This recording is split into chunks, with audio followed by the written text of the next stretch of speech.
Une cour de récréation comme les autres, avec ses disputes et ses petites bagarres qui cachent parfois des dangers plus sournois. Dans toutes les écoles de France, des élèves sont martyrisés tous les jours par leurs camarades. Ils sont victimes de harcèlement collectif.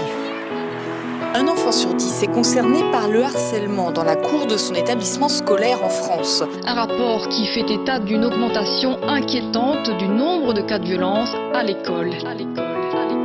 Petite Émilie, 6 ans et demi, est l'unique fille d'une famille reconstruite. Une mère pour qui elle est toute sa vie, et un beau-père qui l'aime comme si elle était de lui. Si gentille, si belle, des yeux qu'on sorcelle. Pour ceux de sa mère, elle en était la prunelle. Elle ne pouvait pas vivre l'une sans elle. Leur relation était devenue plus que fusionnelle.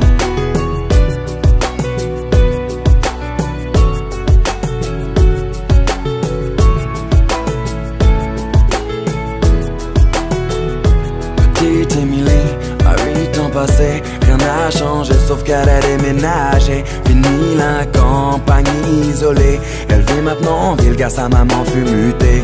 Une nouvelle école, de nouveaux amis, elle ne mit pas longtemps à s'adapter à cette vie.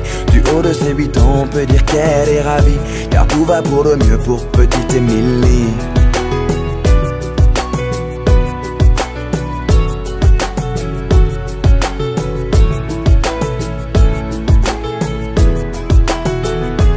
Petite Émilie, à 10 ans, était devenue une petite fille comblée. On peut dire que l'école lui plaisait. Bonne élève pour maman, elle en était une fierté. Un peu rondelette, de bonnes petites joues. Elle essuie les critiques de quelques jaloux. Devant les profs, ils l'appelaient bouffe-tout. Mais ce ne sont que des enfants après tout. Depuis quelque temps, une nouvelle forme de violence se développe sur les réseaux sociaux. Elles prennent différentes formes, elles peuvent prendre la forme de châtiment corporel, mais elles peuvent aussi prendre une forme plus insidieuse, qui est tout ce qui est la violence plus psychologique. Petite Émilie, à 12 ans maintenant, adolescente enfermée aux grandes dames de maman. Fini le joli visage souriant, c'est une petite fille maussade qu'elle est devenue à présent.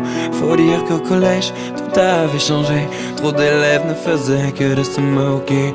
Partout elle se sentait rejetée, tantôt frappée, tantôt injuriée. Elle se demandait comment faire face. Elle était devenue le souffle-douleur de la classe. Sur les réseaux sociaux, ils l'appelaient la dégueulasse. Des photos d'elle tournées montrant son ventre qui dépasse. Ne sachant pas comment faire ni comment réagir à cet enfer. Par honte et ne voulant pas affoler sa mère, petite Émilie décida de se taire.